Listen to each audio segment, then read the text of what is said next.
Hey, what's up mga gar? Ito na naman tayo sa ating panibagong video kung saan ipapagawa nga pala natin si Avanza ngayong araw. Kaya mga gar, samahan niyo ako sa nangyari sa akin buong araw. At bago ang lahat, ito nga pala yung mga nangyari. RPM mo 2,000 oh. Partay ko pa bumubomba. Kahit clutch di ko tinatapakan oh. Oh. Taas ang RPM mo. Sumilaw na yung aircon na naman. Pag ninuneutral ko, ayan oh. Sa to na. Napapapalitan ko ng spark plug nito. Ano to? Naka 2 RPM oh. 2,000 oh. Hindi ako nagbumubomba dyan. Ubus gas ko na ito. Ano lang, walang aircon, mapatay. Yan. Pag binuksan, pan, okay. Pag nilagay aircon, ayun na.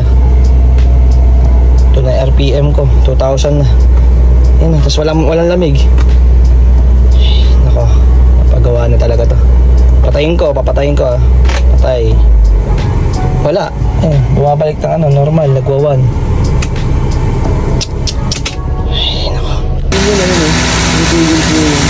Kapag tumitigil yung aking AC compressor, doon nawawala yung lamig. Kaya akala ko AC compressor yung may problema. Kaya agad-agad ko na rin dito pinacheck sa may nag-aircon. At napansin niya nga rin din sobra yung aking preyon. Kaya pinabawasan ko na lang din. After neto, pina-engine wash ko na rin yung aking sasakyan. Baka dumi lang din. At para makasigurado ako na okay si Avanza, pinacheck ko na rin dito sa may Auto Trust. Located at Bacoor, Cavite. Malapit nga pala to sa SM Bacoor mga gar. Kaya yan, in-scan muna nila si Avanza kung anong problema. Nung ma-check nila, clear naman din. Kaso nga lang, may napansin sila di sa may dulo na may tagas. May leak pala yung aking valve cover sa thermostat. Kaya ipapagawa na natin agad to si Avanza. Di naman kasi pwedeng hindi natin ipagawa to. Baka mas lalo lumala pa. Sabi nga naman nila, prevention is better than cure. Mahirap naman kasi kung kailan malala na, doon pa lang natin ipapaayos. At ayan, tinanggal na rin yung aking ignition coil mga gar. Tapos isusod na rin yung ating spark plug. Ayan, niluluwagan muna ni kuya. Ayan nga pala itsura ng spark plug ko mga gar. Medyo sunog na rin pala yan. Kaya kailangan natin palitan din. Sa mga napapanood ko sa online, ang kadahilanan ng pagtaas ng RPM, kung di sa ignition coil, dun sa spark plug. Ayan, napakadumi na rin ng aking throttle body. Kaya ipapalinis na rin natin yan. At ayan, niluluwagan na rin ng ating coolant hose. Kailangan kasi baklasin lahat yan mga gar.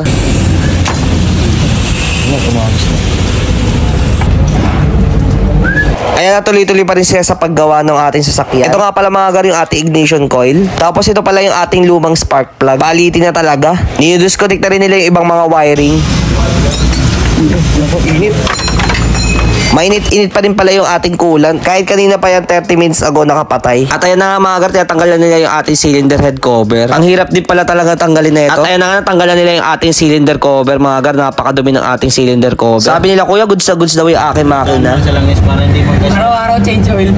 Ay, bayo na ba kaya? At eto na nga, nililinis na yung ating cylinder cover mga gar. Nung matapos na ito na itsura niya, parang bago na nga rin siya tignan. At eto pa si kuya na may pagpasok pa sa makina. Meron kasi sila mga dinidisconnect na hindi nila maabot. Hanggang ilalim, may didudukot nila. Sana nga ngayong araw matapos sila si Avanza. At sa wakas nakita na nila yung problema. Ito pala yung dahilan bakit natagos yung aking coolant. Thermostat gasket lang siya.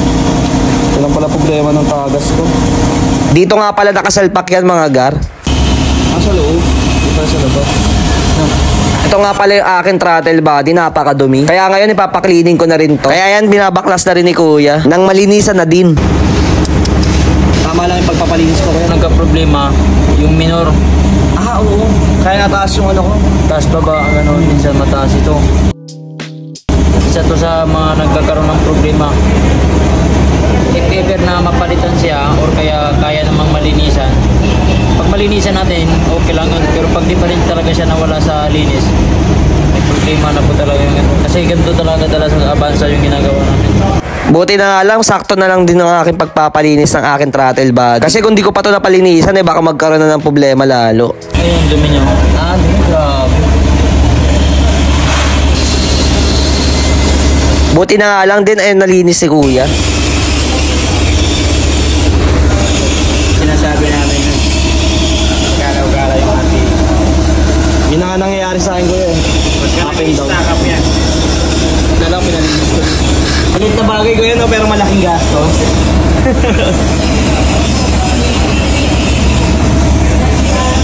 Grabe dumi ng throttle body ko yan, parang burok na yung lumalabas. Ito nga pala mga gar yung aking ipapalitan spark plug. Dahil nakita na rin nila yung problema, nagawa na rin nila agad.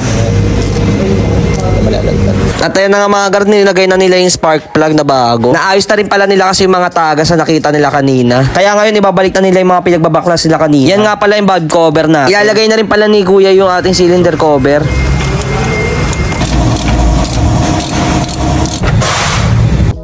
Re-refill na rin pala yung ating coolant dahil na-flush ito kanina. Dahil nagpagawa na rin tayo ng sasakyan, idadamay ko na rin yung aking brake fluid. Pero bago ang lahat, tatanggalin muna nila yung 4 na gulong. Dahil dun lalabas yung ating brake fluid. Ayan at okay na si Avance. Naayos na rin sa wakas. 4 na oras din pala natapos yung ating pagpapagawa. Ngayon naman ang pinapagawa ko is brake fluid flushing mga guys. Ito nga pala yung aking brake shoe, okay pa naman daw. Ito pa rin sila kuya, dinadagdagan pa rin nila yung ating coolant para ma-check kung may tagas pa yung ating thermostat. Ito nga pala yung aking brake fluid, grabe panis na daw sabi nila kuya. Grabe di na rin kaaya yung kanyang amoy. Hindi ko rin mapaliwanag kung anong amoy nito eh. Basta sobrang bantot niya talaga. Tumatalsik na.